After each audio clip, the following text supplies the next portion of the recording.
So, I think I'm good. I was actually supposed to do this live yesterday, um, but honestly, I just didn't really feel like it. If I'm being honest, I was tired, and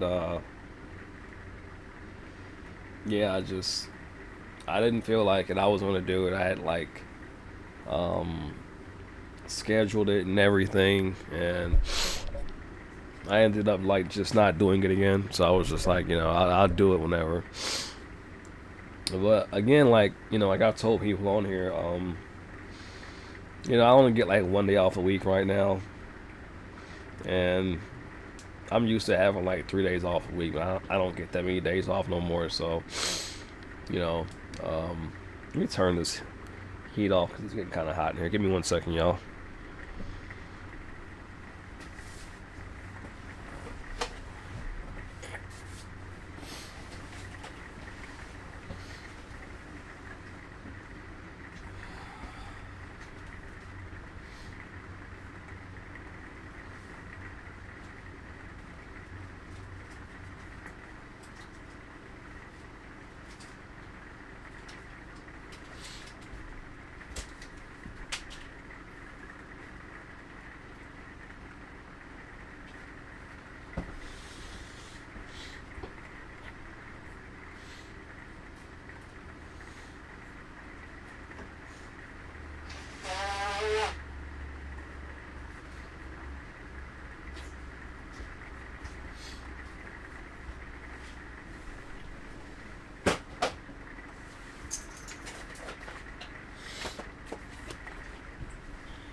Oh God.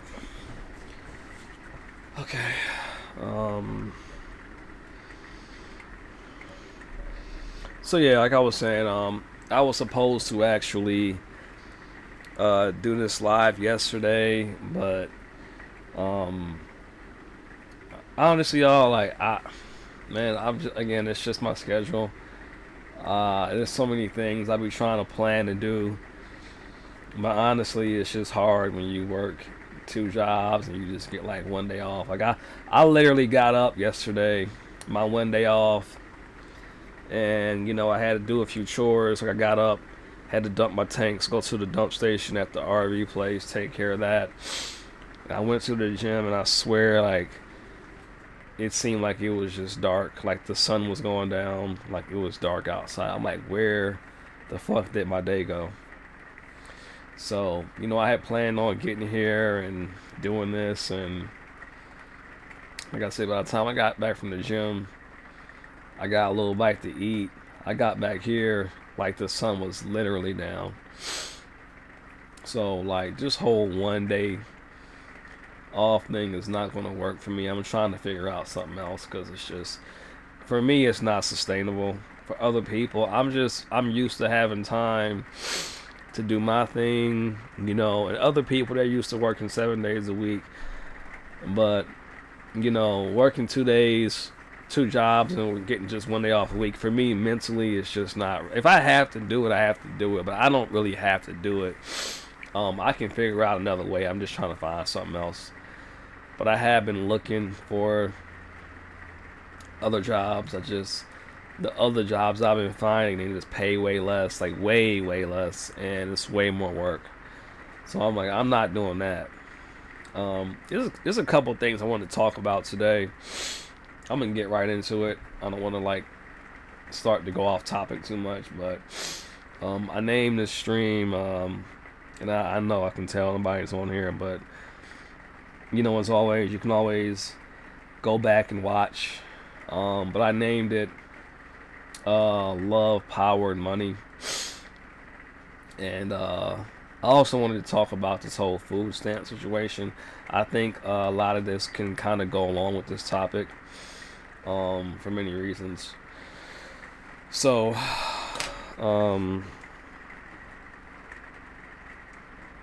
sorry, let me trying to see how to pause this or mute the screen. Here we go.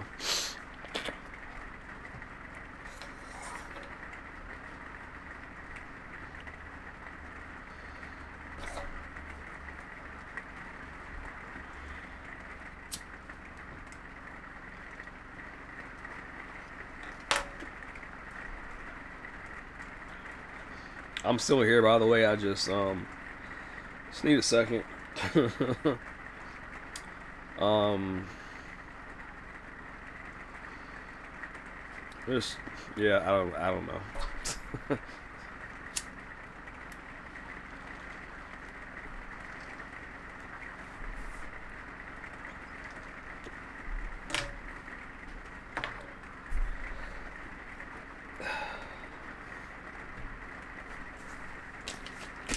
All right, like I said, so it's my one day off, and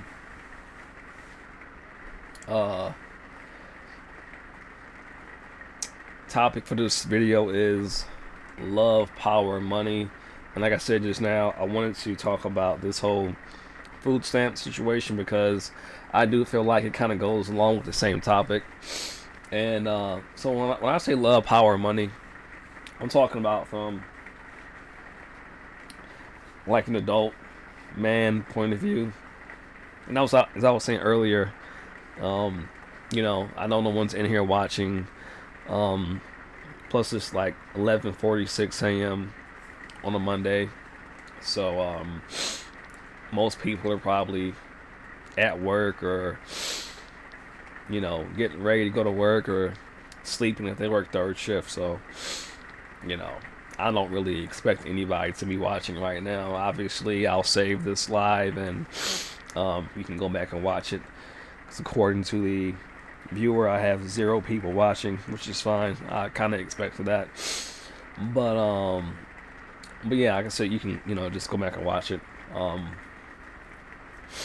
Like I was saying, the topic was about love, power, and money. And when I say love, power, and money, I'm speaking from more of like a man, adult frame of reference, you know.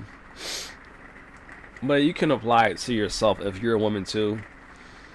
But a lot of my topics that I'll be talking about on here, they have to do with men, dating, romance, finances, and just what what to make of all that as a man. But it can apply to women too. And again, I'm not a channel. A lot of people mistake me for being like a red pill channel.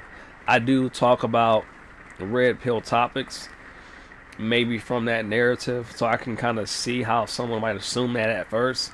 But if you actually take the time and listen what I'm saying and other people like me are saying, I am no way like condoning like bashing and hating women. It's a difference. I hate a lot of things that women do, and I hate a lot of the ways that society has conditioned men to be very ignorant to how dating and women and romance actually works. I'm not really sure why, but I feel like we as men were kind of primed and conditioned to be women pleasers, like to always have to prove something as a man to a woman, not to really know who we are. We kind of just conditioned from from young boys to kind of almost worship women, to worship them and to prove something to them. And I think that's a lie. I don't think that a man needs to prove anything to a woman. Now, I'm not saying that it's any problem. And if I'm kind of looking weird, y'all, it's because like my allergies are kind of acting up again. I don't know why, but they're kind of getting bad again. So if I'm kind of like looking kind of squinty eyed, that's mostly because my nasals and my allergies are kind of like making me want to sneeze. So I'm kind of having to hold my sneeze in, making these faces and stuff like that. I'm not just like being weird or whatever. Anyway, so but yeah, I feel like we as men, we are conditioned to prove something and please women. And a lot of men spend a lot of time believing that we have to prove something as men. We have to prove that we're men. I think a lot of people, not just men, but people in general, spend a lot of time, you know, because we're conditioned to be like this, to prove something, instead of like, really truly deeply understanding, what we're all about as an individual. That's a very deep question in my opinion, you know, because, when you're born into this world, and this applies to men and women, you're given a narrative, you know, you're given a idea about life and about reality, about society from somebody or people or schools or teachers, peers, and everybody's been given their idea and their view of life and reality by somebody else. So everyone's just kind of like spreading around these ideas and narratives, and everybody's thoughts are kind of being kind of forced and imposed on everybody else without that individual kind of coming to their own conclusions. You're being told what life is. You're being told what reality is. You're being told what should matter, what should be important. You know, instead of naturally and organically coming to your own conclusions in your own natural way. You know.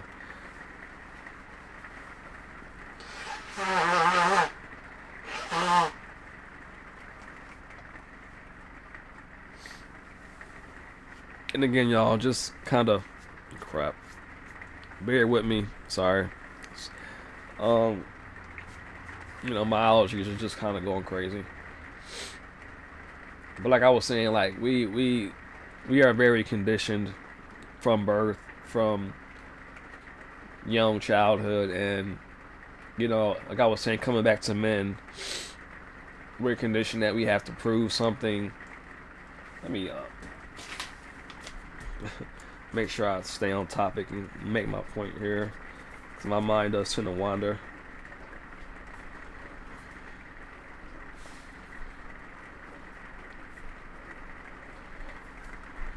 Okay, I'm just writing down my main talking points of this video, so I don't, kind of go off on a completely different direction, because I normally do when I do this.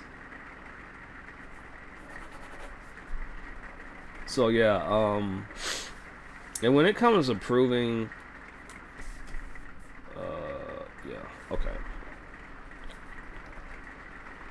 When it comes to men proving themselves, it normally has to do with basically getting, basically, I was told as a man that, I have to, obviously go to work. I have to, graduate school. And then basically, this is what I was conditioned to believe. And I feel like most men, this was kind of like their main template of, you're a man and this is what you're supposed to do. You go to work, you find a job, you get enough money to get a house, and then you meet somebody, you find someone to have a family with, and you live the rest of your life. So like that's my template. That's what I was told to do. So the whole point of men was to go out, provide, protect, and to care for a woman, a family, and that's evolved. As time is going on, like the standard of what it means to be a man and to prove your worth has it's changed. Before, it was just having a job, having some level of income, having a car and having a home. But the internet, in my opinion, has changed and warped the standard of what it even means to be a man and to provide and to have value. And, how much is enough? How much is actually enough? It's always kind of changing. The goalposts of, success and being a provider is always changing, because there was one point in time where if you just had a job, you didn't have to be the highest earning job. You had some way to generate income and to take care of yourself. That was what it meant to be a man, you know. But now, ever since the internets came along, and basically everybody and all the women and men compare themselves on social media, now the standard is so much higher because we kind of switched from just, you know, making sure that we individually are good to basically, well, if I'm not doing as good as him, or I can't get what he has and his wife and his girlfriend has, then, you know, my standard is too low, right? Or, you know, I am mediocre compared to this guy. So, you know, the internet, social media, when it comes to dating and being a man, it's just, it's warped everybody's perception and their standard of what is enough, you know, or, you know, your adequacy as a man, because instead of people looking at themselves individually or their, you know, relationships individually based on their circumstances, everybody is just simply comparing, you know, where they're at or where they're at in relation to this man. And so women are now saying, well, you're not doing enough because her, Jill and Becky, they're living in a mansion. Why do you only have a 2-bedroom apartment? Or John can take Kate to the Cayman Islands every other month because he makes more money than you. Well, yeah, well, John's dad left him a bunch of money to invest into a business before he even turned 18. So he's got tons of money and resources to invest into a business. Opposed to me, I'm just trying to survive right now, trying to figure out how to take the limited money I do have to invest into something to hopefully have a more financially comfortable and stable lifestyle. You know, it's a real thing. And we all are just comparing ourselves to everybody else. You know, and again, you know, it comes back to, again, you know, love. You know, love. A lot of men today are looking for love. You know, at one point in time, I was, but I'm no longer looking for it. And it's for many reasons, you know. But again, love is one of those things that men feel like they have to prove something to get it. You know, to get a woman's love nowadays, most men, we're conditioned to believe that we have to prove something, which normally means figuring out how to become rich, figuring out how to get all the toys and the resources and the big houses and high paying jobs and the this and the that will attract a woman's love, right? In other words, men feel like they have to basically have power. And power normally means, you know, money, resources, and maybe, you know, physical power. You know, maybe you're strong physically, you know, so you have to go to the gym and work out and get strong because, you know, no woman wants a weak man, right? So, you know, our whole life as men, I feel like, is about going after these things. You know, money, love, and power. You know, and you could equate love with sex. You know, men love sex. I think women love sex too. Most adults like sex. So, you know, you can put sex in there. You can say money, love, power, sex. But I feel like, you know, the general operating system of men, they're motivated by these things: money, power, and love. Or money, power, romance, or money, power, sex. It's all kind of goes together, you know. And, you know, we as men, we're conditioned to believe that you know, if we have money and power, we and if we have those things, basically we will earn a woman's love. Well, I said money, power. Okay, yeah. If we have money and power, we're conditioned to believe, or we're kind of taught or told that, in other words, if we work hard, we make ourselves into something, we become successful, and we achieve, all these things as men in life, we will, earn a woman, a good woman, a woman's love, a woman's affection. With that comes love and sex and all that other kind of stuff. Kids and family and, you know, marriage if you want that kind of thing. So we're told that, hey, if we do these things, there is a prize waiting for us. You gotta do all these things. Oh shit.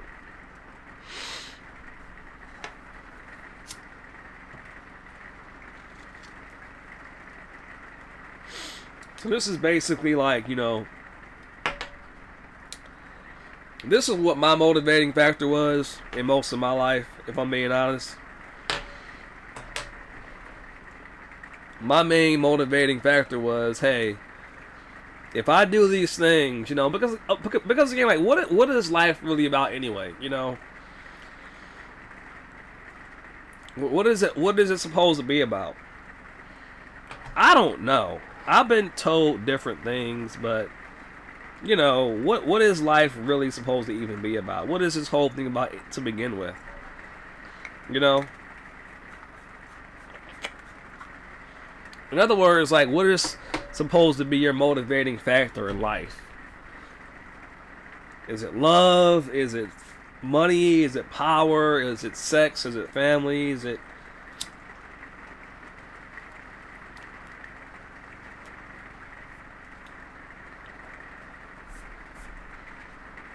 Depending on who you ask, they'll probably tell you something else.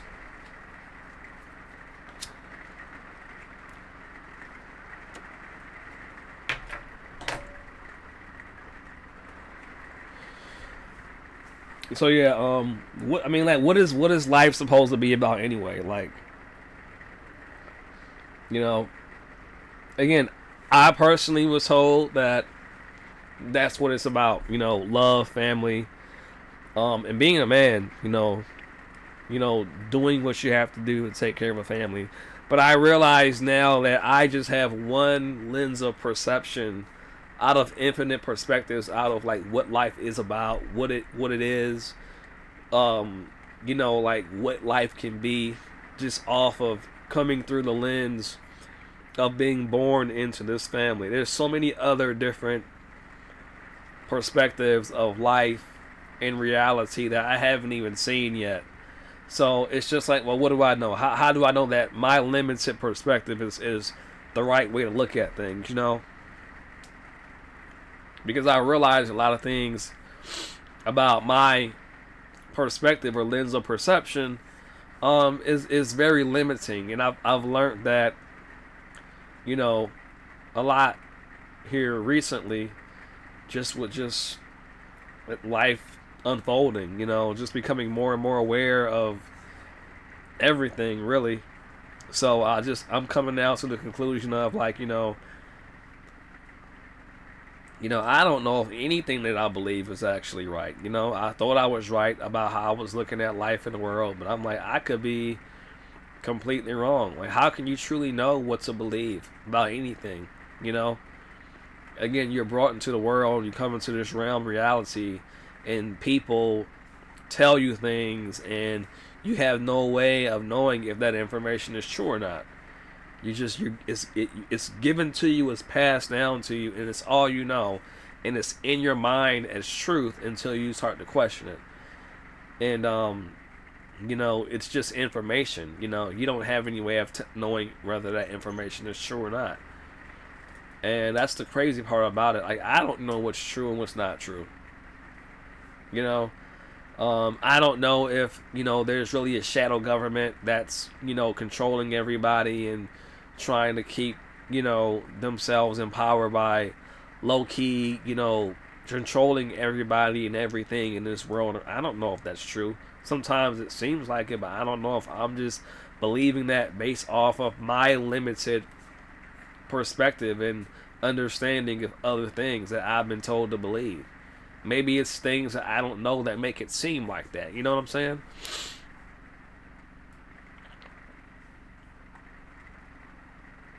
So, it all comes back to the limited perspective that we all have, meaning that, like I was saying just now, I believe what I believe about dating, love, and marriage based off of, and only because that's just what I was shown or told at a very young age. So that's what's normal to me.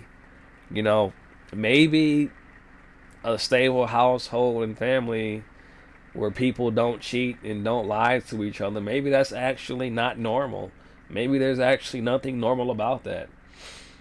You know, I question I'm not saying that what I was told was wrong, but I just see very little of that in the actual world where, nobody really cares about marriage. Nobody really cares about if you actually date somebody about, you know, thing like no one really seems to care about, real connection, the way that I thought people did. Nobody really takes dating or marriage seriously. Everybody cheats, and I don't really understand it because it's like if you're just going to cheat, why would you even get in a relationship with somebody? Just be single. You know, I'm just saying like this is why I personally don't even see the point in dating anymore because nobody wants to actually be faithful. As soon as somebody finds or sees somebody else attractive that's kind of interesting, they're ready to go give that person interest and entertain them. You know, it's like, hey, if you want to sleep around, but like, why get into relationships and get married? You should know at this point in time if you want to sleep with multiple people. You should know. Like, if you know you can't just fuck one person, then why even date or marry somebody? You know, that's all I'm saying. I'm not even trying to say that what people should or shouldn't do because again, I don't know what's true.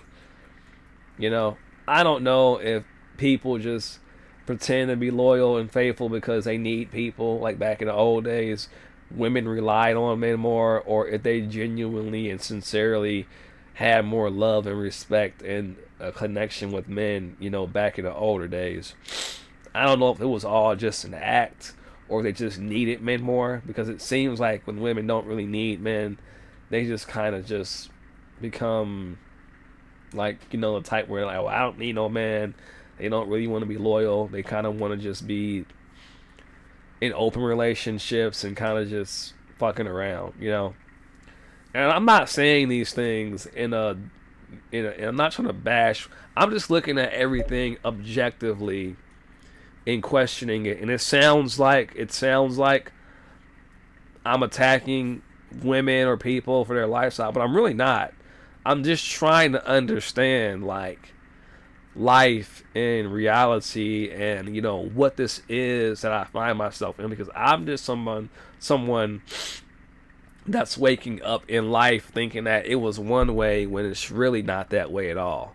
So the reason why I analyze these things like this is because I'm truly trying to get and grasp and get a concept of like, what is this world that I'm living in and how do things actually work? Because I don't want to be going about life in one way when that's not like that, and I don't want other men to do that either, which I think as a man you should, you know, design your life in the way that gives you the most optimal outcome. But the problem is a lot of men are building their life in a way where a lot of it is centered around looking to date and to spend their life with a woman or have a family. And, the more time goes on, it's just like, it's really just not like that.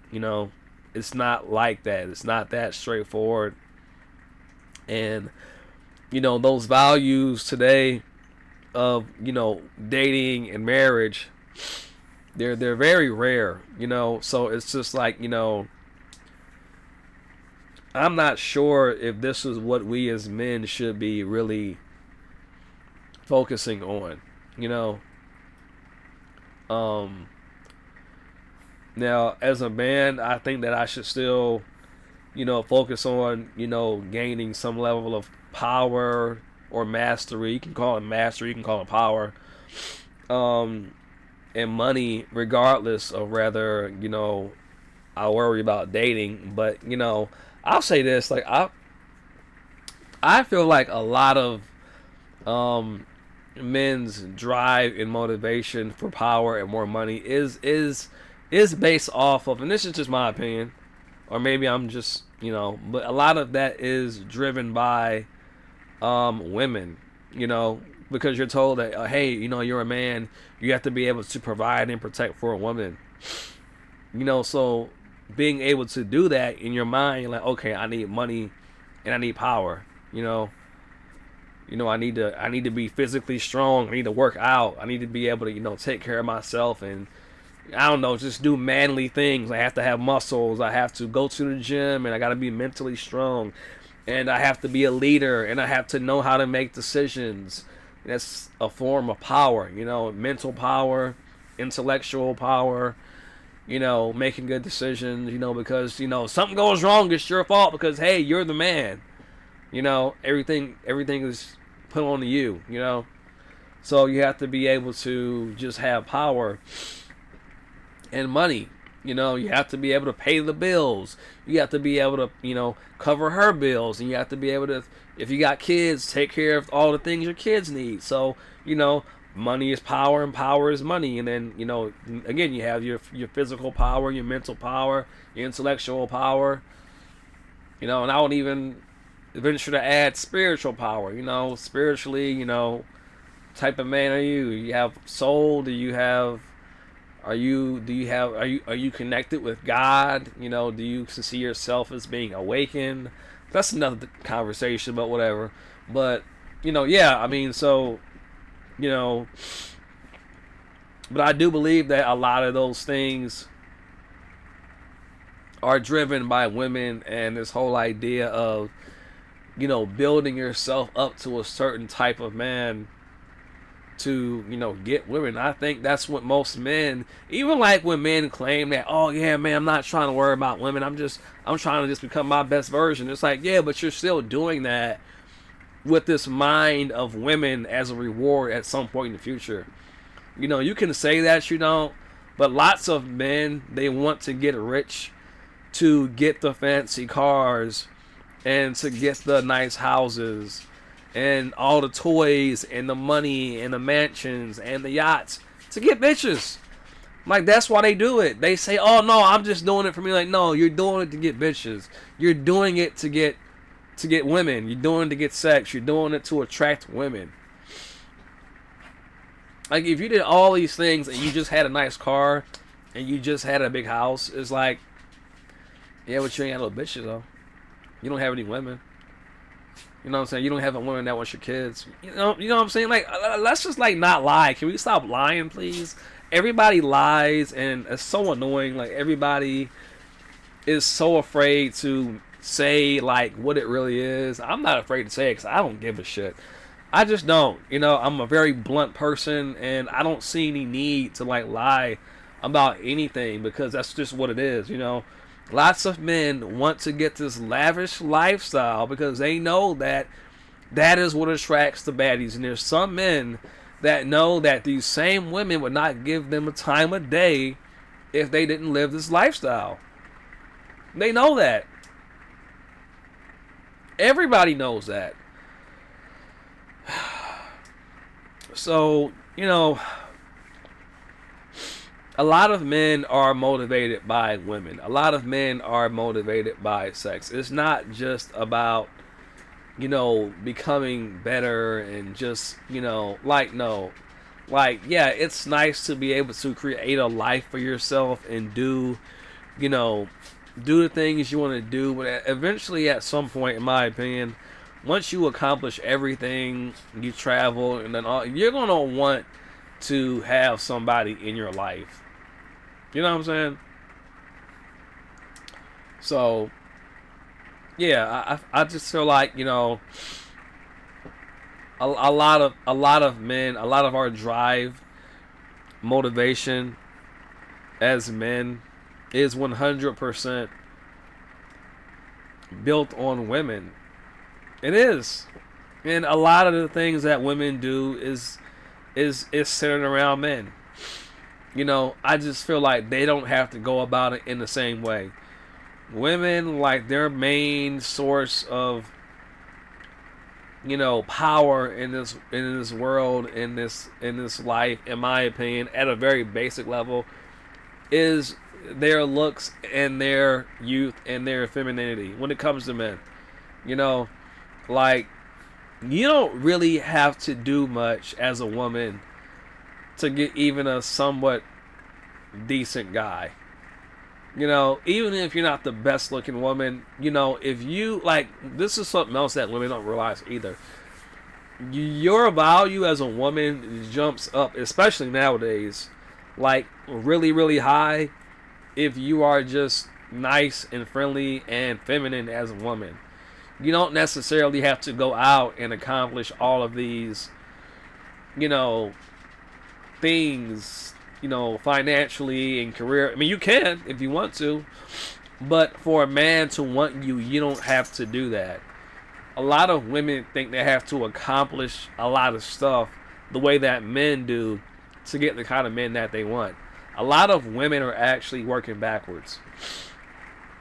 Men like women that are supportive, nurturing, feminine, and friendly, and that's basically it. Yes, we do like support. We do like, their help if they can contribute. But most women don't realize that it's not even about how much you make. There's billionaires right now that will literally date a woman if she works at McDonald's and drives a fucking Honda Civic. But there's very few women that are really attractive and doing well in life that will date a man that works at McDonald's and drives a Honda Civic, unless he's just really attractive. That's another thing too.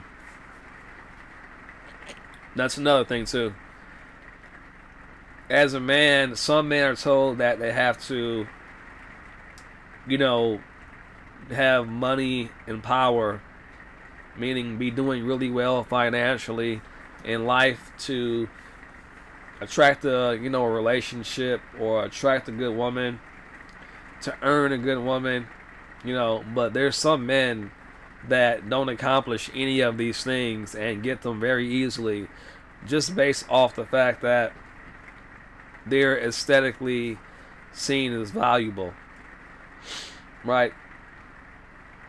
Your aesthetics and your looks, genetic looks, can be seen as a form of value. So the standard is never really the same. It depends on a lot of different things. It depends on, it could be just your looks. It could be how much money you have, how much resources you have, and then again, also too, it could also just be based off of the days and the times that we're living in. Meaning, back in the day, like I said earlier, when men and women were not really comparing themselves in their lifestyle as much, a lot of men that were not seen as valuable, in today's standards, before we started, doing the social media thing and the Instagrams and the MySpaces and the Facebooks, before we started being on those platforms and seeing each other and comparing each other on a regular basis, we didn't feel like what we had or who we were with was not good enough. It was just like, this is who I got. I chose them because I felt some type of connection. But now we're like focused on the wrong things. We're focused on, again, like, how does Kimmy's boyfriend look, or how does Nicole's boyfriend look, or does he look tougher than my boyfriend? Does he have bigger muscles? Well, my boyfriend doesn't drive a car like that. No, did he? You know what I'm saying? Like, we're looking at everything else but our connection and our relationship and our marriage or our partner. And everything that matters is being ignored, and we're focusing on things that are superficial, things that we didn't even notice or care about before. Well, damn, like, they got a 3-bedroom house. We're in an apartment.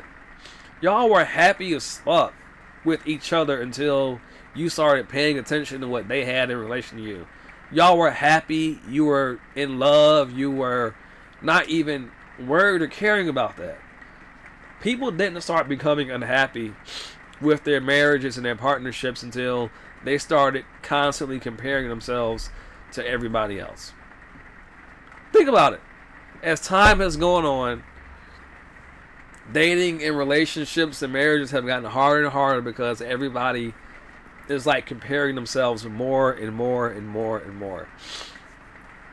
Instead of being in the moment, being like, damn, you make me feel good. Like, my very first relationship, my very first time feeling what you can label it as love, romance. It's a feeling when you're with that person. I have not felt that feeling in so long, because even like my past relationships, it's always like somebody was kind of comparing you to somebody else, to their ex. My ex used to do this for me. He was like this, or he was always in the streets, and like, you always kind of feel like you're not really, the person is not really being with you. They're being with you and all their other exes. In other words, so like, there's no real me and her in this present moment. It's never just us here and now. It's us and everybody else that I've been with. And how, how good they fucked me, and, all the places we were at, and, all this other stuff that has nothing to do with me and you. It has nothing to do with us. So, yeah, it depends on, a lot of men's value depends on the day. It depends on the women. It depends on, how things are now, socially and spiritually and economically. Do women really need men today? Then that determines if you're seen as valuable. If she don't need you, then you're not valuable. You don't matter. You're just an option, like, which goes into this whole food stamps thing. I'll just go ahead and get into that now. There's a lot of talk about, food stamps, and just honestly, like, I don't want to see any kids go hungry. I don't want to see anyone at all go hungry. I mean, as a working person, I do feel like people take for granted how hard it is to just provide things like groceries for yourself, if I'm being honest. I think people do take that for granted. And I do feel like a lot of the reasons why, partly because women are the way they are in many ways, is because, again, the usefulness and the need for a man has kind of gone away. But at the same time, women don't want to need men. So like, it's almost like if they feel like if they depend on you too much, it's kind of like controlling them. So like, you can't really win. Like, if if you're a man and your woman depends on you, then she feels like you have too much power or control over you because she relies on you too much. So now now it's like, well, I don't want to need you. I just want you to do that thing that I need you to do. But I don't want to need you. I want to just know that you'll do it either way. It's a weird dynamic. And when it comes to these food stamps, again, when women started getting food stamps and government and housing assistance, you know the government started giving women, and this does not apply to any race of women. It's all women, black, white, all of them. But just to women in general, like when the government started helping out women with food and housing, they did that under the premise of well, if you have a man in a house, you can't get this assistance, basically.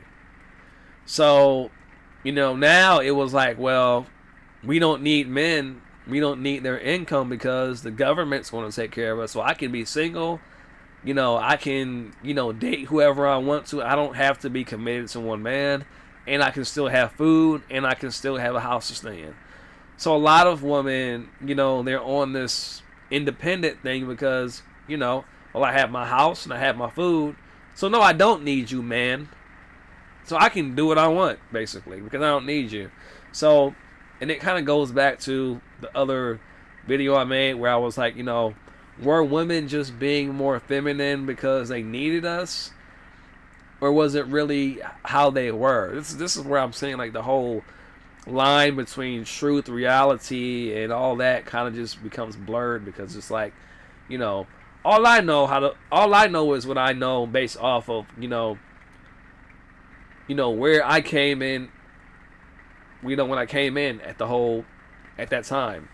So yeah, like I was saying, like it's like, were women just being feminine and more respectful to men because they needed them more and they kind of relied on them, as opposed to now where a lot of women don't really need men. The government gives them their food and it at least helps take care of, their housing to a certain extent, or all of it, depending on, how much you get in benefits. Were they just acting like that towards men because they didn't need them, or they did need them, or, opposed to now where they don't need them and they'll say, oh, well, we don't need men. I'm independent, and everyone's getting divorced, and nobody stays together. Relationships rarely work out nowadays. Everybody's cheating on everybody. If women didn't need men, in other words, if women had government assistance back then, would women have been back then what they are now? So it's just kind of making me wonder about that whole, the whole idea of, women being loyal and, respecting men, because again, like I seen a video today where the man said, women, there's nothing really special about women. He said, like, if women see you as powerful or valuable, they'll treat you well. If they don't, they'll treat you badly. I'm like, that's very true. Like, women treat men really bad if they don't see them as powerful or valuable. And again, that can mean just valuable in looks, in money, or powerful, in money and finances and resources, and mentally powerful, intellectually powerful. If they don't see you powerful in any of those ways, they'll treat you very badly. So, well, I meant to say powerful in sizes, physically as well too. Stature, your size, if you have physical strength, you're tall, stuff like that. So, of course, I see a lot of women I've noticed that women are more submissive and feminine around taller, more bigger stature men.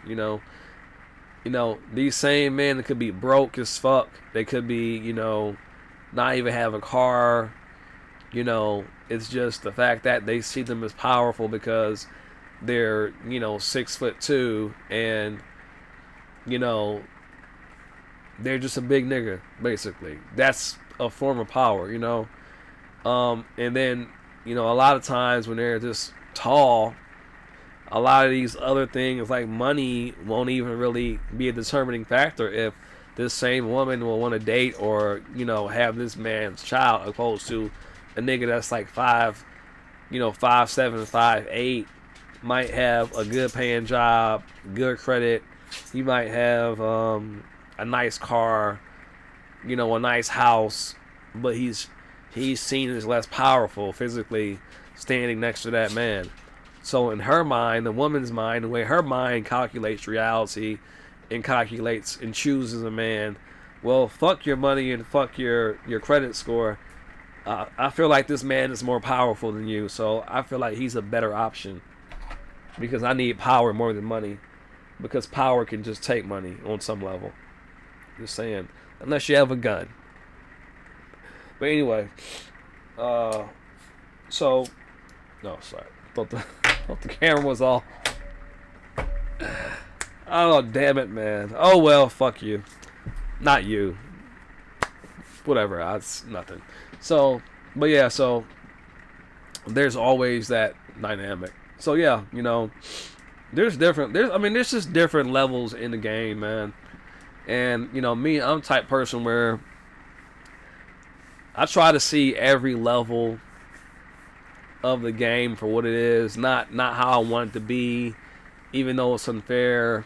I've been to that phase. I've kind of, just came out of, being angry about things that are unfair in this life, in this game. And don't get me wrong, I still feel like that some days, but I'm just at this point where I just see shit for what it is, not what I want it to be, and I move accordingly. I can't change it because I didn't make it this way. I didn't ask to be here. I didn't ask for any of this. I didn't ask to be in this body, but I am here and I am in this body. So since I am here in this body, I navigate this game the best that I can. Understanding the rules. And I think understanding the rules is also understanding when to say fuck the rules, because a lot of times the rules are only, followed by people that don't know better. A lot of the rules were made by people that break the rules. In other words, the people that made the rules half the time don't even follow them. For example, you shouldn't fuck another man's wife or girlfriend, but we know that women cheat on their boyfriends and their husbands every day with good men, just because they thought he was cuter than him. It happens. That's breaking the rules. You shouldn't do that to a good man or a good woman, but it happens. So you have to understand that these things happen and kind of navigate this game accordingly. In other words, you may just not get married no more. You may just not get into a committed relationship. You know what I'm saying? You might just decide to be the side nigga. I don't know.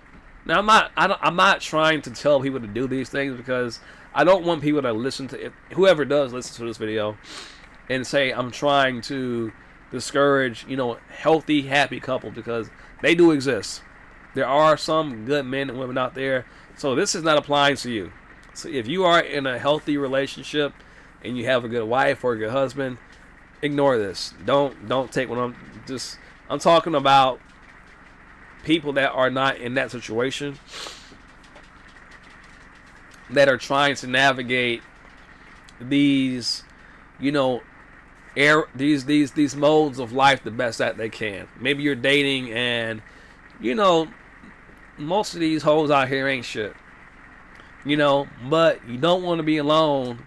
But, you kind of feel like if you get involved with somebody, they ain't shit. Most of them ain't shit. A lot of them ain't shit. But if you're not invested in the same way you would have been if you were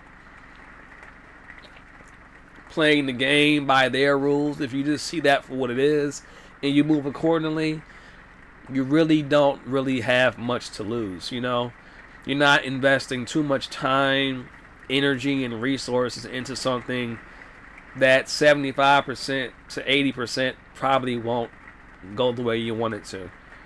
But you can still live your life. You can still have experiences, as long as you're safe and responsible. And you can still, live your life. Life don't stop. But it's just learning, seeing things for what they are, and moving accordingly as a man. Again, my choice, my number one choice is, for one woman to, for me personally, to be with one woman, marry that one woman, and then spend my life with that woman. That's my preference. But I also question if that is actually the world that we live in.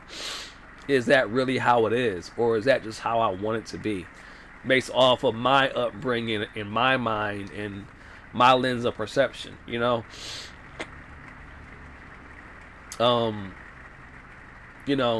So that's my frame of reference as far as like what I want, how I want my life to be. But I also take into the consideration that there's nothing about this world that you can say for a fact that is actually true.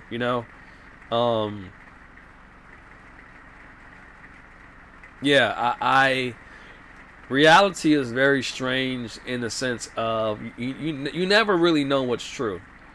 You only know like what you've been told and what you believe based off of what you've been told.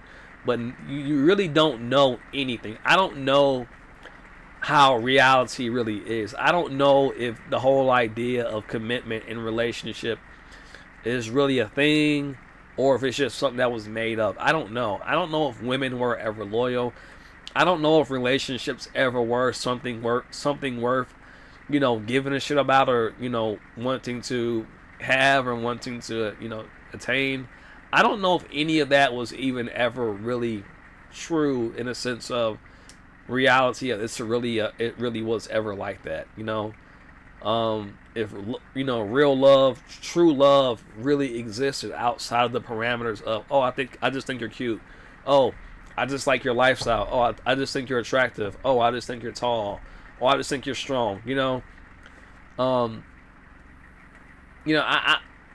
It's almost like I just question what attraction even really is, and if it's not just all just based off of superficial things mostly that we can't control.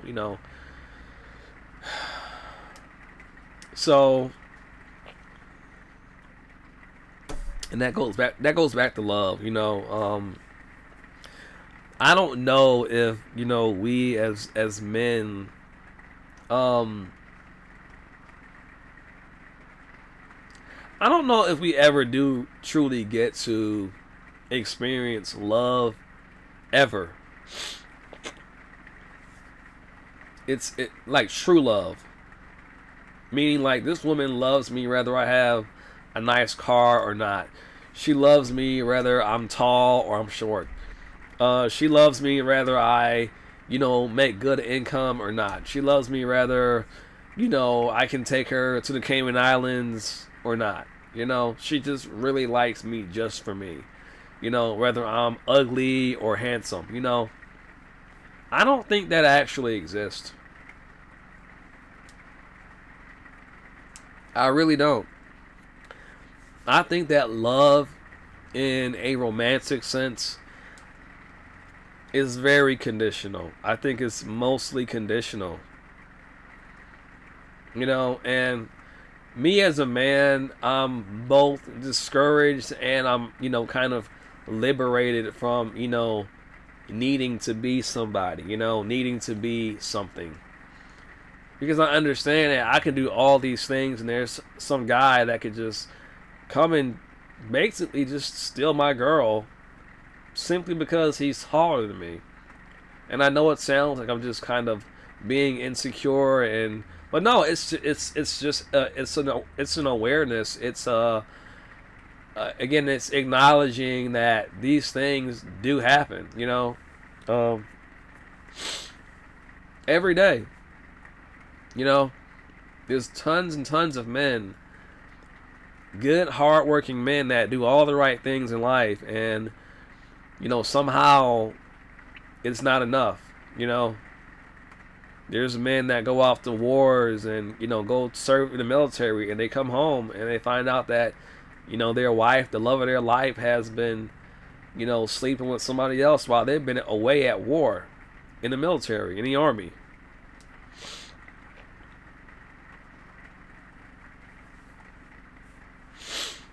My goal is not to traumatize men or anybody more.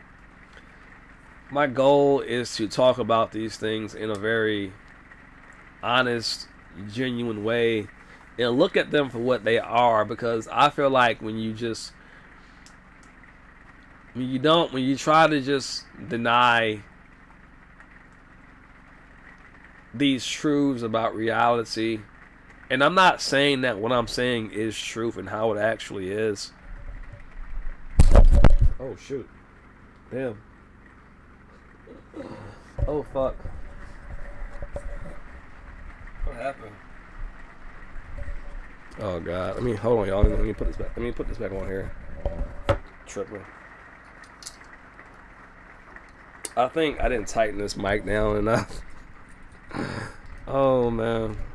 Y'all just give me 1 second, alright? Damn. Shoot. I was trying to pull it out some.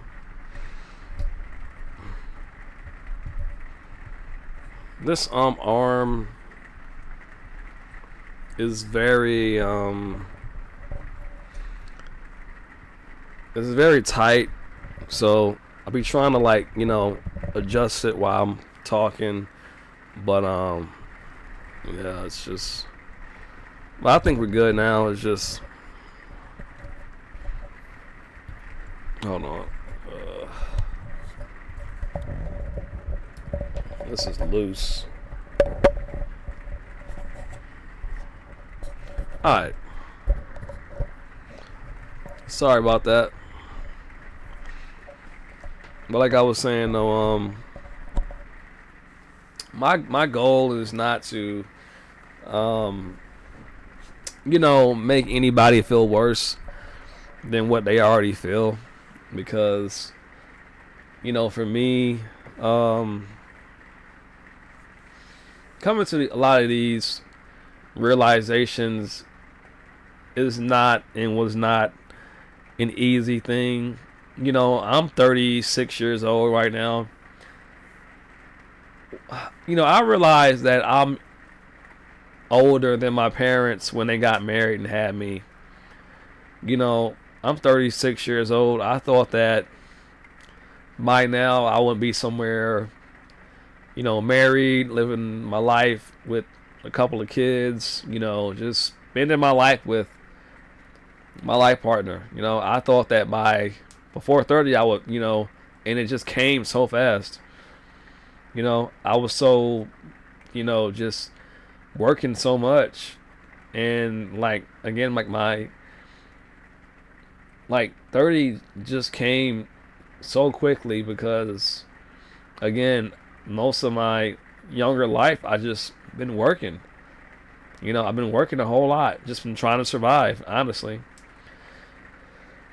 And those years just went by so fast, and before I knew it, I was just like, damn, I'm 30. What about love? What about kids? What about all these things? And then I had some partners, and then I had some heartbreaks, and then a lot of that just completely changed my ideas about love and marriage and stuff like that in general, where I became just even scared to even try any of that stuff anymore.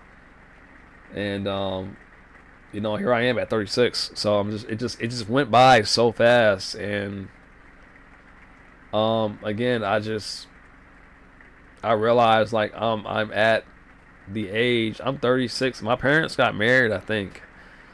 I want to say 23 or 22, and then had me around that time.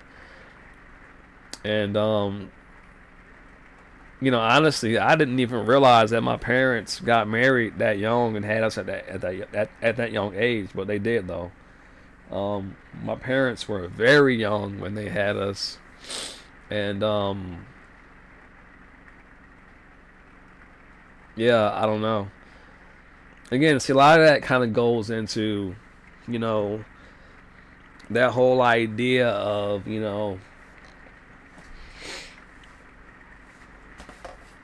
uh, that lens of perception because, everything, even when it comes to, me and my siblings,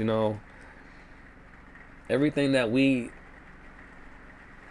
know or, believe is based off of, the experience of being born from two people that were married at a very young age that may or may not have been, prepared for that, That's just being honest. I don't know, but, a lot of things kind of make me believe that. And there's no shade to my parents, but it's just like,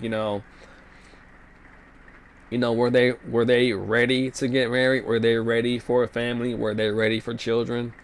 You know, I don't know. It's just it just kind of shows you how every single event and circumstances shapes entire timelines of people and their offspring and then their offspring and then their offspring's their consciousness and their thinking and their beliefs. It all is based on the way things are done, the way things happen, those circumstances, those environments. It all shapes and molds your mind, your perception.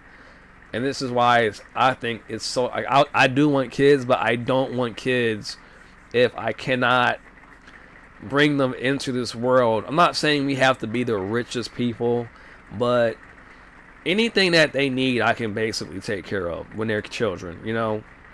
Anything medical, anything like that, and even like certain wants and desires. Like I feel like every child should have certain wants and certain desires to a certain degree. Every time your kid asks to, I don't know, go to McDonald's, you shouldn't have to always tell them, oh, we don't got the money for it, And they can't go every time, but, if they want to go somewhere nice or do something different or get something nice, I want to have the money to just do it and not worry about, oh, do we have the money for this, Because you're basically breeding this, this perception, you're breeding this whole mentality and narrative of not having enough. And when it's just it's hard to come out of that mind state when you've been raised in it. It's hard to as you're an adult because you still have these feelings of poverty and not having enough and and struggle. And it's really hard to escape that mind state. No matter how hard you work and try, it's still like you were raised and you never had enough. Money was always scarce.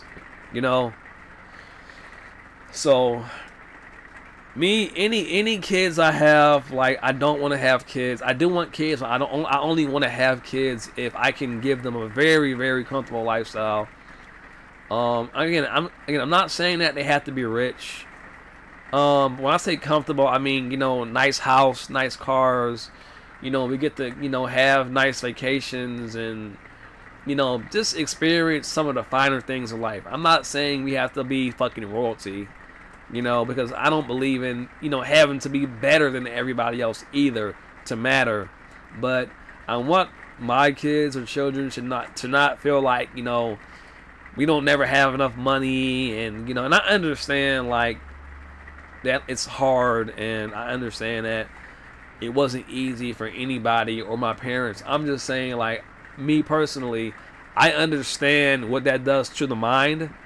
And so because I understand that, I understand what my children are going to probably have to go through if they come into this life in that type of um, state or environment. I know what it's going to do to them because I know what it did to me. And this is not about blaming them or whatever. It's just I know what it does. And I know how hard it is to break out of that, you know? So, yeah, man, like I said, I'm very much traditional and into family. But I will not be having kids if I cannot, figure out how to, live a more comfortable lifestyle for myself. It's just, I'm just not going to do it. I refuse to, repeat this shit over again because it's not, it's just not, it's not a good thing. Yeah, so kind of lost my thought a little bit, I ain't gonna lie.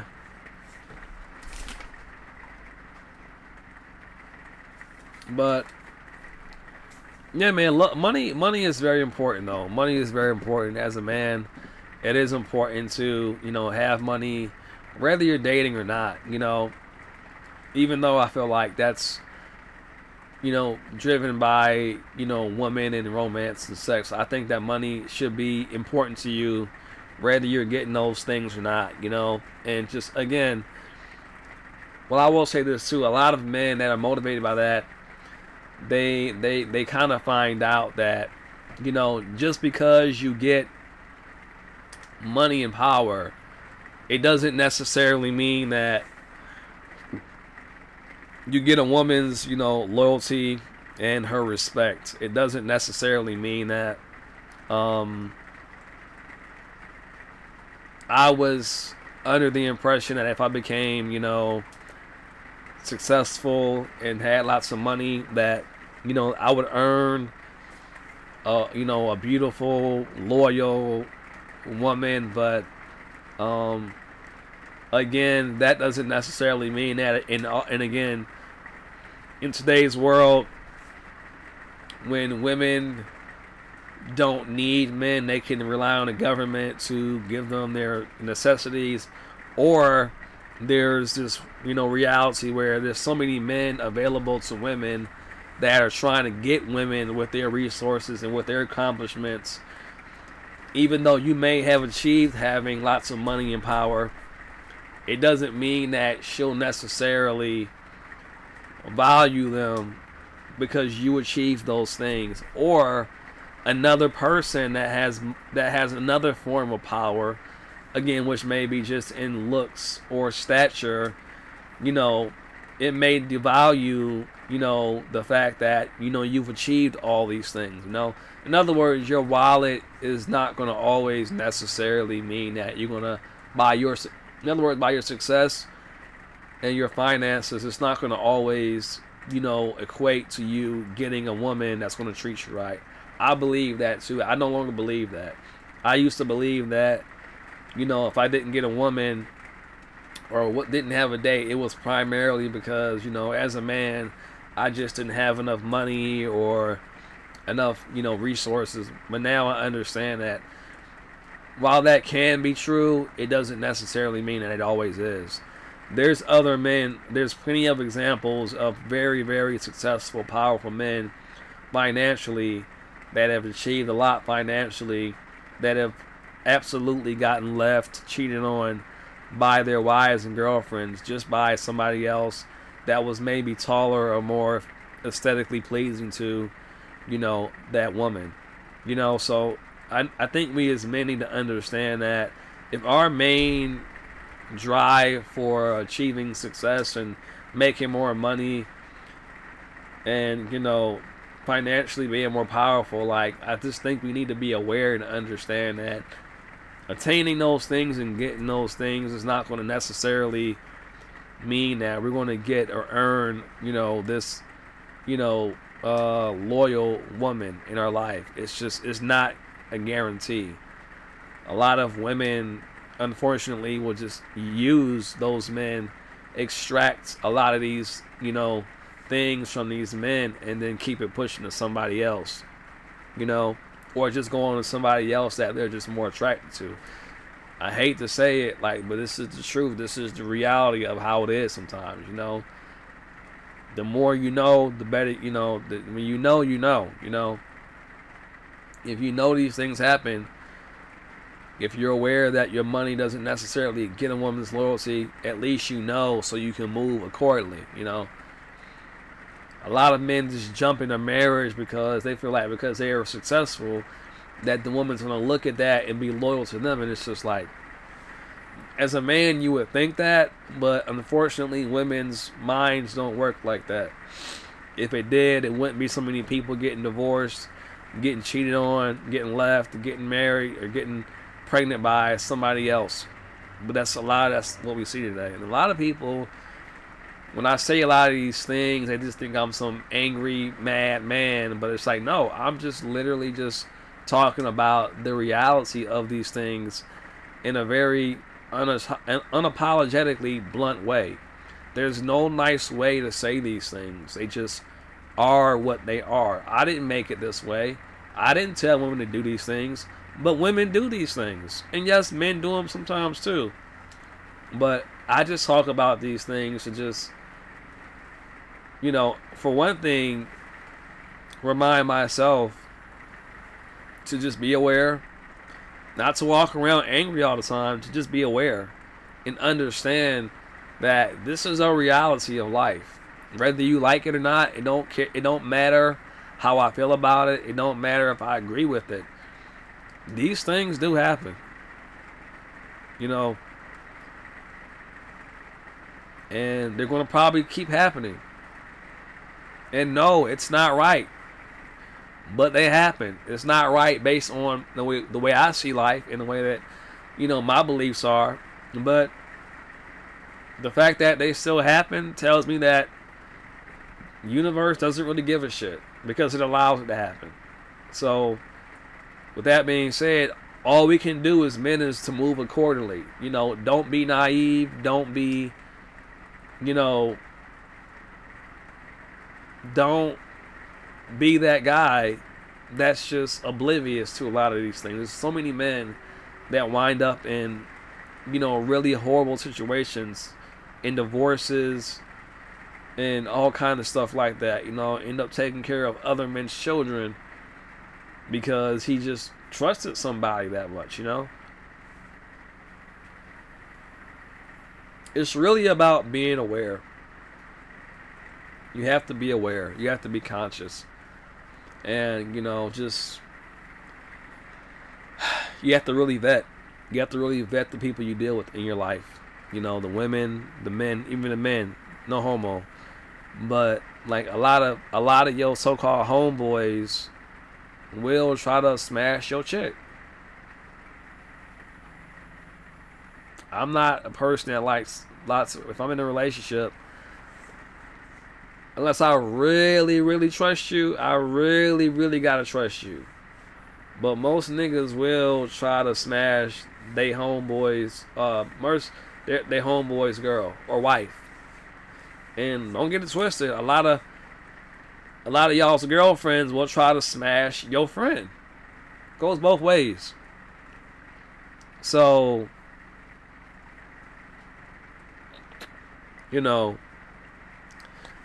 it's crazy out here, man. I'm gonna say it's just crazy out here. Just understand that, you really just gotta be aware, And again, I'm not here to bash women. I'm just here to be real. I'm here to be blunt.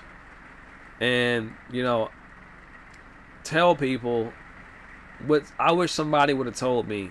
I wish somebody would have told me, even if you're a man, even if you have a job, even if you have a car, in a lot of women's eyes, it's not good enough. But at the same time, another guy that looks better than you and is taller could not have a car, not have a job, not have a house, have a criminal record, but he's tall and he's seen as cute. That woman will literally let him smash her raw first date just because he's tall and good looking. Here you are working hard, trying to prove you're a real man, and you're a provider by, stacking and saving money up, having a car, having a job, keeping a car, holding a job down, and improving that you're a good man, you're a real man. But this other guy just kind of jumped in front of you, didn't have any of those qualifications. He just looked better than you. He's taller. This is a reality. This is why a lot of men need to stop trying to prove things to women, because a lot of women will completely just relax their standards on stability and, provider, your ability to provide as a man, just based off of something that's like attraction. I think as a man, you need to be aware that that's a thing, because you don't feel this need to be something for a woman. It's like, if you like me, I know that you like me as I look, as what my height is, where I'm at in life right now. And if you don't, then you just don't. I'm not going to try to prove anything to you to make you like me. It's like, if you don't like me right now, where I'm at, whether I achieve my goals or not, because nothing's guaranteed, then you just don't like me.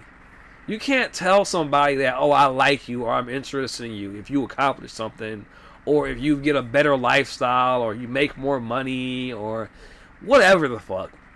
It's just like, no, I'm not going to prove shit to nobody, especially when I already know, like, this person or these people are already dealing with other people. I'm supposed to be just some lame ass nigga that's waiting in line to, like, oh, damn, after I get this business deal, then she'll be liking me then, but I can buy her this Chanel bag and this, what I'm saying, buy her all this bullshit that all these other guys are doing for her.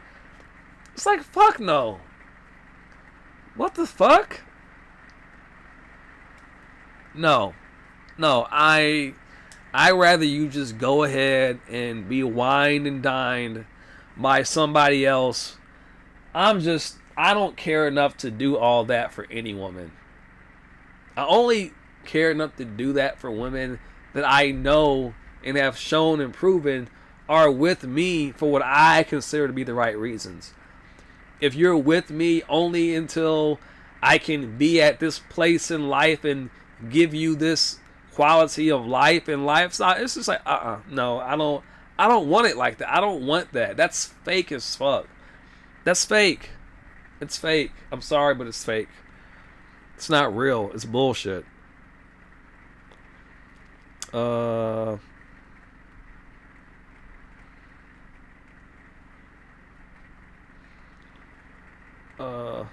Sorry, 1 second. So anyway, but yeah, so like, yeah, I mean, this discussion is basically, it's just, as a man, anyone that watches this, to really, question your motives in life. A lot of our drive in life to, accomplish a lot of things like money and power is around love, or women, or sex, or family. Our ability to provide a good life for, a woman or our kids. Like, that's really what it's for. Like, men want nice cars to get bitches. I'm sorry, like, that's why they do it. Men don't just go and buy, like, super fast, like, fancy sports cars. They're fun, but we don't buy them just to have them. You know what I'm saying? Like, if I wanted to just have fun, I would just rent the motherfucker. I don't gotta buy a fucking Mercedes, or I don't know, fucking Lamborghini. You know what I'm saying? Rolls Royces and shit. It's basically its status.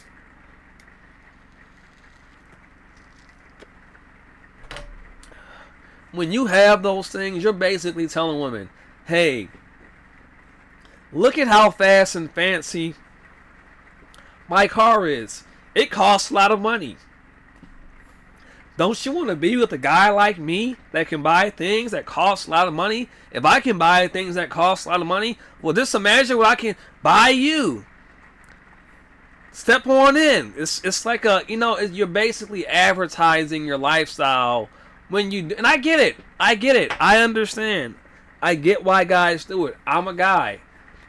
You see a fine female with a nice ass, damn, I gotta. It's like, let me drive by her and rev my engine up some. You know, she's gonna like that. It's gonna catch her attention. It's basically like the human mating dance in a way. It is. Like, can we stop lying? Like, you don't just buy cars that cost lots of money when you don't have to buy that. You know, bitches like that shit.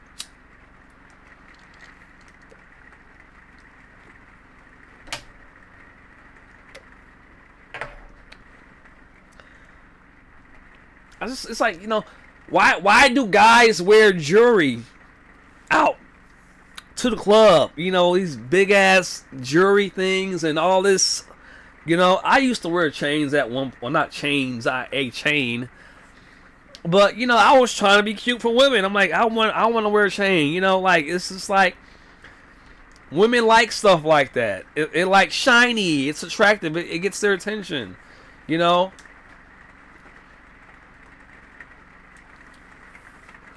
So, yeah, I mean, you know, love it, all that stuff. You know, men working hard. They just need to understand that, you know, first of all, nothing is guaranteed, but there's all types of, you know, loopholes in this whole love thing. You know, you can buy love. You know what I'm saying? You can be a trick, but it just understand if you're doing that. Like, the love that you don't forget the fact that you're paying for this. If you stop doing these things for this woman, she might just be gone tomorrow. A lot of guys reach success and they can do lots of things for women, but they forget that there's other guys that are willing to do the same thing. So even though she's giving you certain benefits, they're not exclusive just to you. Because you can do it. Other guys that can do what you're doing, it's very likely that she's giving those benefits to those other men too. And if you're okay with that, hey, you know, live your life. But just understand, like, you're paying for it. It's not you that she wants. You, in your mind, you may think, wow, man, she loves me. You know, she's doing this. And no, that love is conditional. That affection she's giving you, it's conditional on, you know, you driving her around in that Lamborghini, you giving her $300 every other week to go shopping. It's conditional with you buying her those Chanel bags and taking her out on vacations out the country and across the country and to the islands. It's conditional with you staying in shape. It's conditional with you fucking her really good, better than the other guy. It's conditional with you.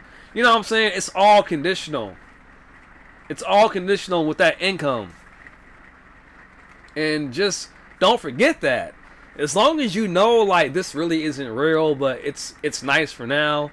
As long as you don't start to believe the illusion that, you know, how I feel or how she makes me feel right now is actually reality. You know what I'm saying? And again, I'm not saying this is how it is for everybody. But for some people, this is how it is. For some men, this is how it is. Women are very good at creating the illusion of really caring and loving you while you're doing things that they like you to do and want you to do, like giving them money and gifts and stuff. Like, they're very good at, like, making it seem like they really care. A woman could be fucking somebody else just as good as you, but it's just because they are doing the same thing that you're doing for her. When you're with her, in your mind, like, you're the only guy that she loves.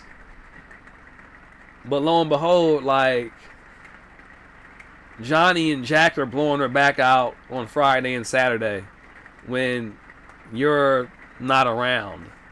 And she makes them feel just as loved as she makes you feel. She looks in their eyes the same way that she does when you pounding that. You know what I'm saying? This shit happens. It's real. And again, I'm not trying to say, like, don't do or don't, you know what I'm saying? Because me personally, I don't want that kind of love, but again, some guys, they're okay with it. You know, it's like when she's here, she's here. When she's not, she's not. Me personally, I want something real. I want something that's not based off of my wallet only. You know, because I'm going to do that if I truly care about someone that's really there for me for the right reasons. But I don't want to be doing that in the back of my mind, thinking like, damn, if I don't buy her this bag this week, is she going to want to go fuck somebody else? Is she going to get mad at me? She going to throw a little temper tantrum if I don't take her out on a vacation next month?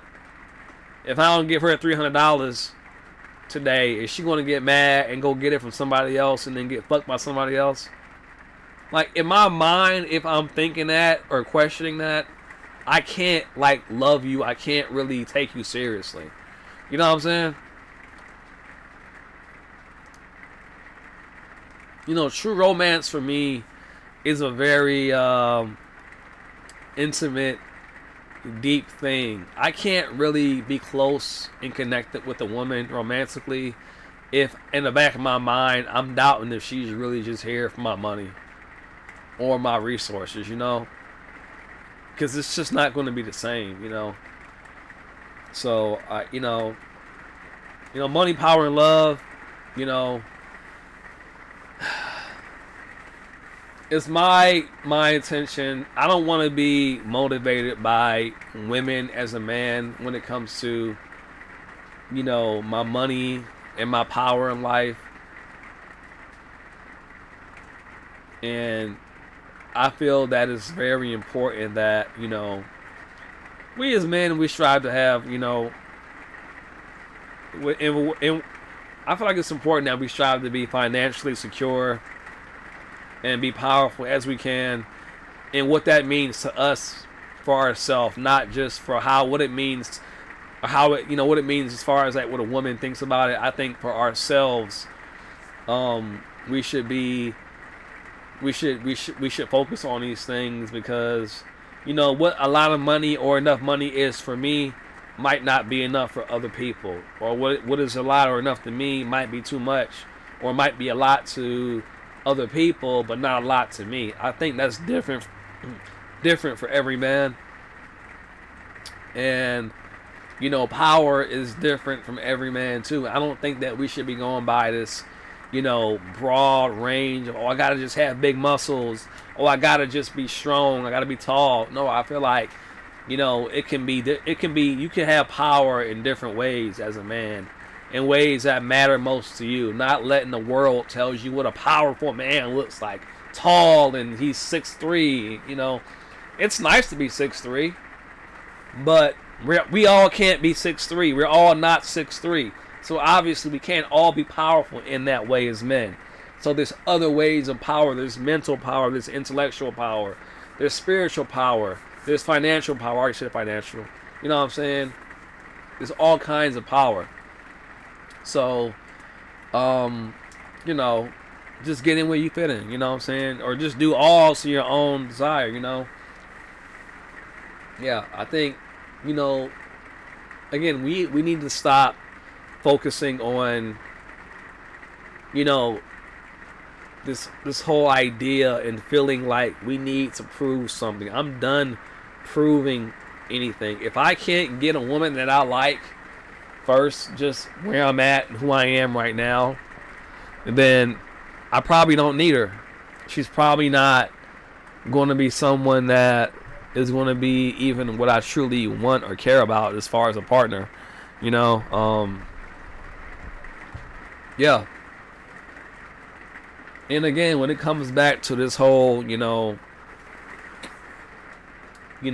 food stamp thing, you know, a lot of women said that they don't need men, they're independent. But are y'all independent, or are y'all just getting help? You know what I'm saying? Like, if those food stamps and that government assistance stops, would you be having that same tone with the men in your life that were helping you out financially, or helping to pay for your food, or helping to make sure that your kids ate, would you still have that same tone or that same energy if the government assistance went away? I'm curious. Would you still feel like you don't need no man for nothing? Would you still be... In other words, would you still keep that same energy if we all found out that there's no more food stamps going forward?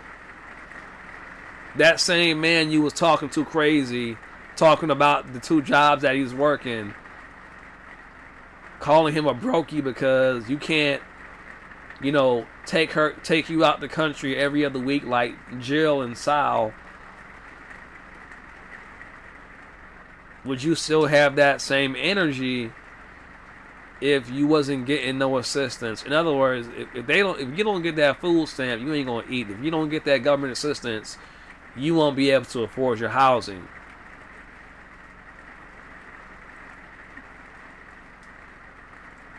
On what you're making right now. See, I really feel like the reason why, like I was saying, a lot of women have really got this attitude of, I just don't give a fuck, is because you can be a woman and you can be in a relationship or marriage. You can cheat and you can divorce your husband and basically pretty much not really have any real consequences, because there's going to always be some other guy out here that wants to fuck you. Not only that, but now you have kids. So you have the kids, which means that you can go and get free food and housing assistance, and in some cases, you can get your rent completely paid. So there's not really any consequences behind doing these kind of things, because the government's going to make sure you have food and shelter. And those are women's main concern. That they can feed their children and have a roof to live at, basically. And then when they want more, they can just go and fuck other men. Or get, further resources from men. So you can have your home, you can have your food, and then just keep going to random men and getting, their resources, getting, money, or getting, whatever else you want from those men. Getting men to spend their money on you, and then if you don't treat those men right, there's no real dire consequences, because you have your very basic, survival needs always taken care of by the government. You don't have to worry about, being homeless or not being able to feed your kids, because the government will always do it for you. So you have no incentive to actually be a good woman to any of the men that you deal with, because there's no real consequences. If you do something wrong, well, just go and get another guy, because there'll always be some guy that wants to spend his money on you and trick on you and buy you this and buy you that. There's gonna always be some thirsty nigga, some simp that's like, damn girl, your man didn't do this for you, let me spend this money on you, let me do this, here you go, he's a lame, he broke, I do this for you, girl. Meanwhile, she was shit the whole time. It's a real thing. And a lot of these men, they thinking that they're coming into the picture, playing, Captain Save-A-Ho, basically proving that he's a better man, but she was never even looking for a better man. She was just looking for another man. Because it was never about her actually getting a better man. It was just about her just keeping the whole game going. And when you see this for what it is, you don't get stuck in this illusion no more. You don't. Once you see it, once you truly see it for what it is, you understand why a lot of women don't actually want good men. They're saying that they're looking for good men, but a good man is going to actually be in the household. And women don't even actually want you to be in the household, because if you're in the household, they can't get their benefits. And if they can't get their benefits, well, then that means that they're going to have to be with a man, and that man is going to have standards, and that man is going to have, certain things that he will and won't deal with, like disrespect and cheating. And if you don't have the government's assistance, well, then you actually have to go by that man's standards. You actually have to be a good woman, because if you don't, there's real life consequences. You could lose your home. You could lose your ability to feed yourself if the government's not doing it for you. If the government takes it away because you're now married or you have a man living with you. So most women don't actually want a man in the house, because if they have a man in the house, with that man comes certain standards, certain boundaries. Not to mention that the government is not going to give you assistance and free food. Then you become more dependent on your income or that man's income, or both. And if you're living on y'all's income, and if that man dips out once he sees that you're basically playing games, now you're left with short income, which may or may not be enough to eat and pay your house bill or your mortgage. So now you actually have something to lose by seriously being with a man. Most women don't seriously want to be with men. They just want to entertain men. They don't want to get serious with these men. Because with men come real boundaries, real rules, real standards. That man is going to say, hey, if you're not respecting me, if you're disrespecting me, and it's not about control. See, women say men want control. Like, no, like real men have boundaries. Real men, when you're on some fuck shit, they're going to check you. They're going to be like, hey, yo, like, nah, like, you can't be, why you, who is that? You know what I'm saying? That's what real women say. They want real men, but that's what real men do. And the things that real men do nowadays is called insecure, controlling, possessive. But it's like, no, that's what a real man does. A real man is not quiet if some guy that you used to date is constantly trying to holler at you. He's going to say something. He's going to care. A real man is going to be like, yo, like, who is that? Or why you walking outside with just your ass out, with your titties out? Like, why you know what I'm saying? A real man is going to say that, but women, they say they want real men, but when real men actually do what real men do, oh, you're being controlling, you're being possessive. Like, oh, well, I know, I'm just dressing like this for me. Like, no, you're not. You're dressing like that because you want men to look at your ass, you want men to look at your tits. That's why you're doing it. Like, I'm not, you know what I'm saying? It's like, come on, man. This whole idea of women dressing a certain way or going to a club because they just like to dance. It's like, no, you're going to a club because you want to go see niggas. You go to the club as the main reason a woman goes to the club. You can dance at home. You can dance outside in the street. Nigga, you can dance at Walmart. You don't have to go. Look, niggas go to the club and bitches go to the club because they looking for niggas and niggas looking for bitches. I'm sorry, that's the main reason why. And they want free drinks. Nobody is just going to the club to dance. Shut up, that's a lie. You're lying. I don't care. I don't care. I can't stand people that lie and don't tell the truth. Stop lying. Stop lying. Why are you lying? Tell the truth. I can't stand when women say things like, oh, I'm just going to the club because I like dancing. You're full of shit. No woman goes to the club or to the bar or to the club just to dance with their friends. They're all going out looking for niggas. They're not just going there. Shut up. Stop lying. I hate that fake shit. No woman goes to the club just to look good and to dance. You're so full of shit. Oh my god, you're so full of shit.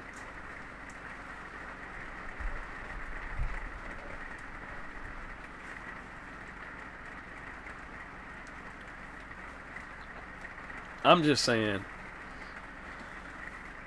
Oh, is my chat going? Notice. Notice? What notice? Did you notice these nuts? Sorry. Is my chat going? No, I don't have any chat. Welcome to live. I'm gonna log in and do a...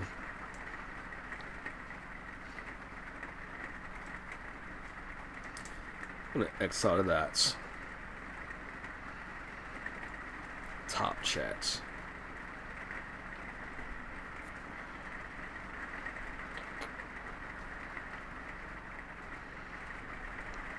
Anyway,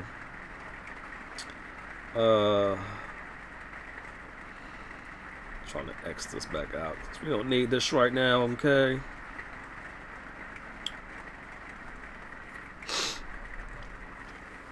But yeah, so yeah, man. I mean, that's basically the chat, man. We as men, we gotta just be smarter. Like I say in other videos, you know, the main topic was love, power, and money. I believe that money and power can basically buy you love, and at the same time, you know, love when it comes to women is always conditional. It's conditional on money, how powerful they perceive you as, or how valuable they perceive you as. It's always conditional. A woman's love is never unconditional. In love and romance and sex, all that's kind of intertwined. Love, romance, sex. It's all conditional on, again, your value, your money, your power, how valuable you're perceived. Rather, again, it's just looks, you know, your genetics, your stature, you know. So, I mean, in conclusion, you know, I understand why a lot of men, including the fact that they were programmed and conditioned to go after these things so aggressively. And I understand how, because they're motivated by this reward for, you know, a woman, a beautiful woman, or a woman that they find beautiful. They're motivated, they're driven by the idea of getting that beautiful, loyal, loving woman. But a lot of times, like, again, like I said, it doesn't guarantee you a woman's loyalty, commitment, or love. You know, it might get you the illusion of it. It might get you the appearance of love or the appearance of loyalty, but it doesn't guarantee you any of those things. You know, and again, love is, you know, same thing. It's conditional, and there's also different kinds of love too. So I feel like I've covered the topic very well. You know, and I think this is a very relevant topic because a lot of men, we go so hard trying to prove something, trying to become something, trying to become this idea, you know, that these three words kind of, you know, embody, I guess. I don't know. You know, status, money, and power kind of signifies status, but I just feel like we shouldn't be necessarily only focusing on status as men. I believe you get status. Well, no, I don't even want to say that. I don't think we should focus on status at all, because status can always be changed based on you know, depending, it can always change depending on another person's beliefs or perception or ideals, you know, or preference, you know, and it can also change and be altered by things that you have no control over. Even if you did all the right things you're supposed to do as a man, you know. Um, I just think that for me, at least personally, I'm trying my best to truly connect with, you know, God and whatever that is, and to, you know, become like the truest version of myself, whatever that is. I don't even know what that really means, but it's just something that I think I'll know more and more as I become it, you know. But it's me. I'm trying to just stay away from this feeling of needing to prove something and become something, you know. I think a lot of us men, we're trying to prove that we're men strictly off of, you know, what we accomplish. And you're a man still. This, the fact that you have to do a lot of the things that you do, you know, is makes you a man in itself. You don't have to prove that you're a man. You're already a man. You don't have to prove that you're a man by how many women you're sleeping with, or how many women you get pregnant, or, you know, how many women that you can, you know, get to cheat on their, you know, husbands and boyfriends. A lot of men do that. They think like this. If I can get this woman to cheat on her significant other, I feel like a man. She left him for me. You know, I fucked his woman. A lot of sickos out there think like this. Or women too. Women too. Women like to take other women's men and husbands, just because it's just they just something weird and perverted about their mind thinks that that's okay, you know. So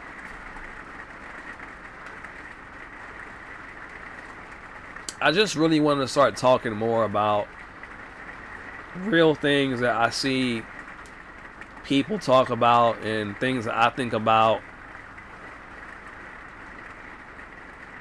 you know, because a lot of men today, a lot of men today I think are lacking purpose.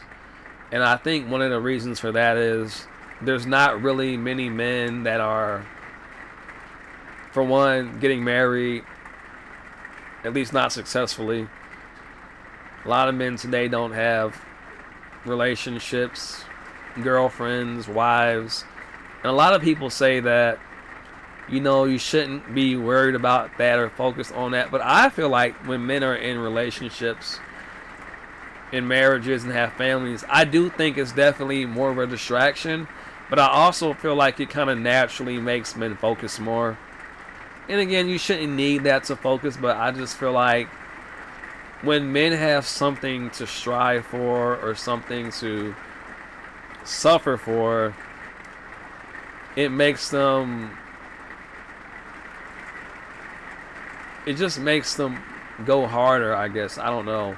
It makes them more focused when they know that somebody's depending on them. And again, you should still do these things for yourself, obviously. But I just see a lot of men, I hear about a lot of men that just don't really see a point to just doing all these big things and accomplishing all these big things, because there's no motivation for them. They feel like, for what? You know, these hoes out here ain't shit. I don't want to work hard just to have some woman use me for my money. Should I become successful? Everybody's cheating. All the women are cheating on their husbands. Then the men that do become successful, they're still getting left and cheated on. So why would I work this hard just to have someone not appreciate, you know, appreciate me and all of my hard struggle that I had to do to get here? You know, there's no reward anymore. There's no incentive. There's no reward for becoming a really successful man. You know, if I work hard and get the house and the car and a sports car and a nice neighborhood, I don't get a good woman. I don't get a loyal woman. I don't get a permanent family. I get a woman that can leave me at any moment in time, take me for everything I have, divorce me, take the kids, take the dog, take the house. And that's after I've worked hard. That's after I've done the work. That's after I've basically worked my ass off to become this good man for this woman. There's no reward. There's no reward. There's no light at the end of the tunnel. They're just starting over and having to do it all over again. While some other dude bangs your wife, your ex-wife, or your ex-girlfriend in your house that you paid for, then gets her pregnant, and you're still paying for the house and paying child support for your kids. After you've done all that work. Anyway. Money, power, love, romance. Money, power, love, romance. I know this might not make you feel that great. But again, I want to emphasize, if you're a man and you have a good woman, does not apply to you, congratulations. Protect your relationship at all costs. You know, it's a beautiful thing. Never let anybody interfere with your sacred union of your wife. This is one thing that I very much appreciate about a lot of some Christians that actually, you know, strictly follow that religion. Even though I'm not really a religious person anymore, a lot of really, you know, traditional Christians are very big on family. They're very big on being faithful. They're very big on, you know, just living their life in a way that shows they have a healthy fear of God, you know. Whether you believe that religion or not, it really shows that they have a strong connection to, you know, their faith, and you know, they're very much what's the word, accountable to their faith and to their God. So that's one thing that I really appreciate about real Christians or real religious people. Like they actually are accountable. It's not just whatever, you know. A lot of the things about the spiritual community, you know, I appreciate. But one of the things I'm also realizing is in this spiritual community, there's also a lot of things that I don't really resonate with. I'm learning that more and more. A lot of these types of people are a part of the spiritual community and promote a lot of these types of lifestyle. And again, I'm not against them. I don't hate them. I'm not against them. I just personally don't resonate, or you know, I can't identify, or I don't relate to any of these, you know, lifestyles or, you know, ways of being. You know, I really, when I'm talking about it, and again, let me emphasize, I'm not against anybody in these communities, but I can't relate to any of them. But I'm finding more and more that a lot of the spiritual community, you know, identifies with some of these groups, and it's, you know, it goes with the LGBTQ, the gay community, the trans community. Again, I have no problem with these people. I'm not against them, but, you know, I just see that a lot of people, and this polygamy as well, polygamists. I don't identify with any of these groups in any way. I don't relate to them in any way.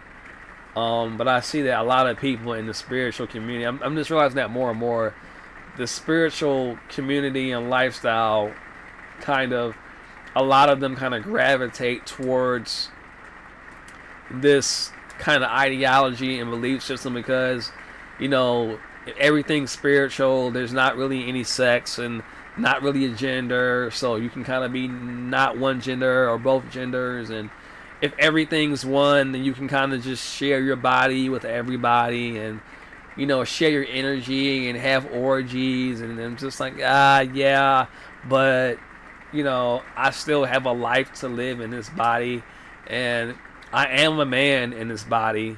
I do have male parts, and you know what I'm saying? And I don't want everybody to be smashing or cracking the same woman that I'm married to or dating because all is one. It's like, no, like we have our own separate bodies, and you know, we can date our own individual partners and sleep with our own individual partners. I don't have to bang your wife and you don't have to bang my wife because, you know, we want to share our energies or some bullshit like that. It's just like, no. I just feel like a lot of the spiritual ideologies on a lot of things, it kind of just, people use it as an excuse to do, you know, kind of certain types of things that they just kind of make fit because it kind of, you know, it can kind of fit that ideology. Like I seen some video on YouTube where it was a woman online, and she was talking about if you give your partner, you know, oral, that can like, or if she gives her partner oral, the woman, if she gives her partner oral, it can help like fix her throat chakra. I'm like, I guess it does fix your throat chakra. What the fuck? Like, it's just like, what the fuck does sucking somebody's have to do with your fucking throat chakra? Like, it's just, people be making up shit that they just want to do. Just say you want to just suck dick. You know what I'm saying? That don't got nothing to do with your chakra. Just say you like sucking dick if you're a woman that likes sucking dick. But she was like, yeah, if you suck dick, it can like help fix your, if you suck your man's dick, it can help fix your throat chakra. I'm like, no, you just like sucking dick and you're making it a spiritual thing. It has nothing to do with that. But this is what the spiritual community does. They do stuff like, not all of them, and I'm not saying this is in all situations, but this whole community, you'll see a lot of these kind of things. Like, people will use a lifestyle and the ideology to just kind of make other things okay, like orgies and polygamy and sharing sexual part. Like, no, you just like sleeping around. Like, no, it has nothing to do with sharing your spiritual energy. You just like getting fucked by multiple people. Like, keep spirituality out of it. You just like sleeping around. It has nothing to do with, oh, I want to love everybody and I want to heal. Or they'll say some bullshit like, oh yeah, I want to heal people with my sexual energy. It's like, no, you want to just get fucked by some random guy or some random girl. You ain't trying to heal nobody. You just want to fuck somebody else. Like, stop playing with me. Y'all be just say what it is. Stop lying. Stop making it this spiritual thing. Like, no, you just want to get fucked. You want to have an orgy. You want to have a train ran on you. It's just something you just want to do because you want to get off. It has nothing to do with anything spiritual. You're not healing anybody's chakras. Come on, man. Can we just stop bullshitting? I ain't never heard no shit like that.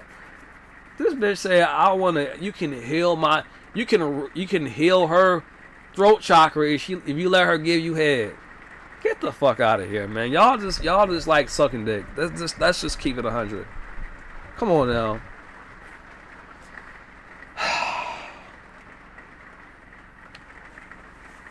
Can't make this shit up, man. I seen a video of a woman on Facebook. She said that she was a spiritual healer that sleeps with people to heal them. Like, this is the shit I'm talking about. Like, just say you a sex worker. She said she heals people, and then she masturbated on camera or some shit like that because of meditation. I'm just like, no, you into some OnlyFans shit, and you probably getting paid for that shit, and you know niggas was gonna see it, which is gonna probably attract more dick because you wanted more dick, and you just a freak. Just say you a freak. Just say it's OnlyFans.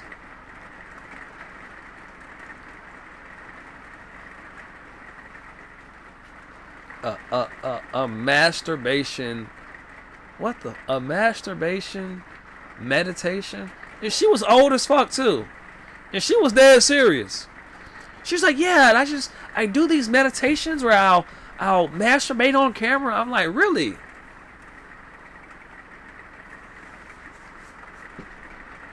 Can't make it up.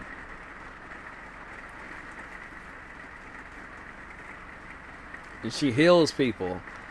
She heals people by having sex with them. She's a sexual healer. Anyway, I'm gonna end this video here, y'all. I think I said way too much. But yeah, I may talk on this topic more, but I had to get this stuff out, you know, because there's a lot of this stuff going on, man. It's just like I see it all the time, and part of it is what kind of slowly kind of pushed me away from this community a little bit. Which again, let me emphasize, I'm not against any of these communities. I'm not against the LGBTQ or none of them. I don't have anything against them. It's just I don't relate to it in any way at all. And I don't promote it. You know, it's very heavily promoted. And you know, I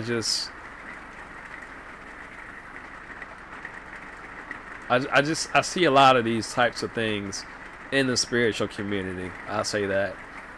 And I'm just realizing that more and more. So I don't know. I'm just trying to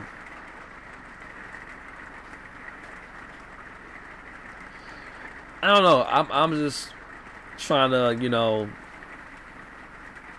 make sure I'm in the right mental and, you know, spiritual space, basically. You know, if there was such a thing, you know, as a right space. Anyway, I'm gonna end it here, y'all. Have a good one.